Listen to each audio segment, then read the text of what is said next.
When Hurricane Katrina hit New Orleans, obviously it was a devastating impact not only to the residents but also to the multifamily housing that was available in the city. When people looked and said, what's going to happen now that we've had this impact? At HRI, we felt that the core of the city was going to experience a rebuild and regrowth. And if you fast forward now to the year 2011 coming upon 2012, it's exactly what's happened. The city of New Orleans is probably at one of its peak vibrancies in its history. Folks are coming back to New Orleans, coming down to the core of the city, and they want to see, hey, look what's happening in New Orleans, and how do I become a part of what's happening? We were able to be a part of the rebirth of New Orleans, where we have taken not only historic buildings and made them better than they were before in their prior life as a warehouse building or as a can factory like we have here.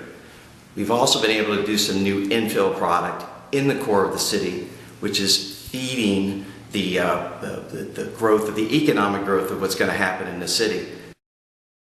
Well, what's different about a property like American Can or other historic rehabs is whereas you go into your typical apartment complex, you may have the same apartment, the same feel, and they're wonderful apartments. But come into something like American Can or another historic rehab, and you've got so much more than what's just there in the typical apartment. You're going to have the same floors typically, you're going to have the same air conditioning system, but you have expansive windows. You have locations that are non-typical. You're coming back to the heart of the city where the action is, where things are going around you within the community, and a lot of times you're in a walking community, which is something that can't be offered often out in the suburbs.